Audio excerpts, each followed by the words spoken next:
I'm Karen Salmon, CEO of Force Technologies, and I'd like to welcome you to our, I get this wrong every time, Force Tech Talk.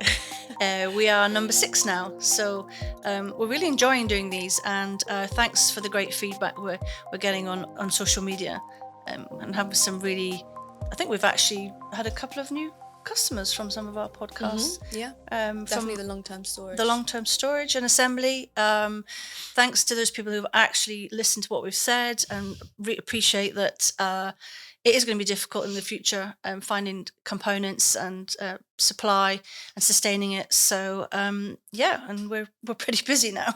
I think we're getting pretty stocked up. So today we're going to talk about packaging and assembly. It's a different, it's a follow-on from the business. We obviously do the die storage, and then we do packaging and assembly, and then we get to test. And we decided many years ago to brand product FT, Force Technologies, and the reason for that is quality. Basically, we are consistent. We've got AS9100. You know that when you're getting an FT product, you're getting a good quality product that's been around for quite some time, with all the controls and the levels of assembly that we offer. So a couple of people have asked me, what are the different types of chip packaging that we do, Ben? I mean, really, as a sort of a legacy provider of semiconductors, we look to do every single package really. Predominantly, that's ceramic packages, because that's mainly what our customer was using previously. So that could be anything from a CDIP package, which most of the time they're replaced by side brazers now. But yeah, really anything from that, from sort of leadless chip carriers. For those people who might not know the difference between SERDIP and side braze, do you want to explain that? I mean, I know, and you know, and you know. So a SERDIP was originally constructed with a ceramic base, a lead frame, and a lid, and then it was sandwiched together by a glass seal, which means that you need to put it through a much higher temperature seal than you would in a traditional or a different style package.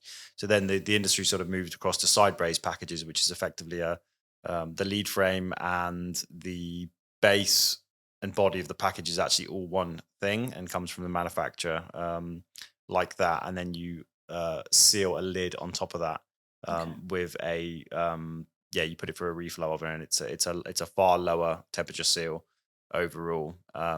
And you braze the legs on the side. You can, certainly in the the J-leaded stuff that we still support. There's a lot of old memory modules that we support, that we do that side of lead brazing on, and a lot of customers just don't want to move away from it. You know, the requalification alone would cost them hundreds of thousands, and it's cheaper to pay a $10,000 or $20,000 or pound NRE to get the package remanufactured and set up again. So we're low volume. We can do, if you need 10 in a special package, we can do that. So really we like to think that there's no package that can't be resurrected. It's just time and money at the end of the day. And if there's something more suitable than we can suggest to a customer and they can make the technical concession for, then that's great. But if not, then we can faithfully recreate the original package. So bring it most back to of life. the two companies we use are NTK and Kaisera, and I remember years ago you would look at a package and they'd say it's closed tooling. It's closed tooling, and I'll be honest and say in the early days we would just do a little design and we'd just take a tiny little bit of the corner off the package, and that would obviously open the tooling, and that would be. I know your team don't do that anymore, but we used to do that. Yeah, to be honest, I don't think that it's changed much really from then. You need to make a small design tweak to the package, and the manufacturer calls it a different differentiator. Obviously, for the customer, it's still something they're going to have to requalify, but it is it's 99.9% the exact same as the original package that they were using. So they're generally very happy with that. And we have done in the past, I think it was for one of your clients, Charlotte, we milled the inside of the package. Do you remember? To put the die in, and then we had to twist the die around. I mean, we can do stuff like that as well, can't we? The die was too big for the cavity. There are some times when it's it's prohibitive to change the internal layout and layers of the package, and you can make mechanical modifications like that to a package, obviously done under a very very controlled environment with the right reliability and qualification off the back of it. Mm. But yeah, there's a lot of interesting things you can be doing in the packaging world, and it's just something people don't think Mm. about very often as well. They're concerned mainly about the die, but the fact that the packages become legacy and become obsolete is very important. If Yeah. you Yeah. can't house a part, you can't use it unless you're using it in a hybrid or putting it straight down onto a PCB or similar. But also, some with your customers have asked for a die, and then the die revision's moved on as well, hasn't it? Yeah. Yeah. The die revisions can move on, so that can sometimes make it a bit less compatible with the package, the legacy package that they need. But as Ben says, though, they can think of ways to make that work. I think, from my point of view, actually getting the customer to think about packages as well as the die is always a big one. And yeah, if it comes to respinning their board because they need to accommodate a different layout or make a technical concession, the money and the engineering time that will take compared to paying a charge to reinvent the package or reignite the package in a sense.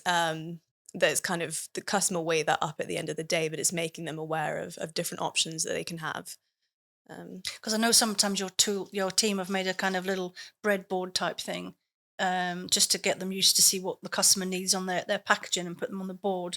That's quite a good way of working out what the customer wants, isn't it? Yeah, I mean, especially if they, if we have another package that we're freely manufacturing in, and they need to do any kind of sort of internal prototyping, we can sort of send them sort of some converter or adapter, or they can um, jerry rig it into their system, for lack of a better word, to get all their qualification testing done, to know that our solution is going to work for them before they spend the money on retooling, or we spend the money on retooling the package for them, Yeah. um, for a direct drop in replacement. So we work with our customers closely, and it's very handy if the customer's got a good solid engineering team to sort of try and make these changes, or have Yeah, zero because sometimes changes if they they haven't need. got a clue what they want, do they? Well, it can be. Or I how mean, to get around it's it. it's totally understandable, because some of these product projects that they're supporting, and we're helping them support, are what, 30, 40 years old. The engineers who designed and developed them have mm, long since retired, and it's not it's not outside the realms of possibility where we've had to contact an engineer who's long since retired, try and drag him out of retirement, and pick his brain for some information. So I mean, it does happen. mm. Yeah. I think also you've got when you're dealing with big defense companies, the purchasing and engineering is not that they're all sat in the same office being able to talk about an issue. It's the purchasing are coming to you and saying, we need to buy this, we need to procure this. And then it's also getting the engineers involved on the call. That's the most productive way of talking about it. So a lot of the time you have people in procurement who are extremely intelligent, just in a different way. They're not necessarily technical. So involving the engineering is always good. Yeah, you two do a lot of Zooms together with engineering and purchasing, don't you, to iron out what they need? I Yeah. mean, you had an hour and a half on with a customer yesterday, just Mm. on a big Yeah, project. I think some customers are engineering led, and Mm. some are sort of Purchasing led. purchasing and procurement led. But it's it all comes off to sign off, and our assembly, we we focus our assembly and packaging to be as like for like as the original manufacturer as humanly possible. But then the customer has to make the final Mm. sign off. I suppose it's harder to convince one of your customers to place inventory in packaging rather than die, don't they? Because they Yeah, just I don't think think about that. yeah, I think they don't appreciate that. Well, they do, but packages can go obsolete, and generally, like the die can be more expensive than the packages. So if they're talking about investment, that is going to take the majority of their investment most of the time. But yeah, as Ben says, it always comes down to the customer's decision at the end of the day. They have to do what's best for them. So I think we've run out of our 10-minute time. Yeah. Um, so once again, so that was us talking about our chip assembly. If anybody wants to discuss some of the packages that you might have a problem with, or you've been told that it's a closed tool, then come and have a chat with us. I'm sure Ben's team can talk you through the options that we can offer. So this is the end of June. I think we're going to take a couple of months break. I know Ben's team are going to be putting some more equipment into the lab to expand our AS6081 capabilities. So that's your task for the summer, isn't it? Well, while we're sitting in the garden, and we'll catch up with you in September. I think we've got any shows in July, or everybody's finished no exhibitions? I don't think so in July. No. Okay, well, that means I'll be in the garden and Ben will be working.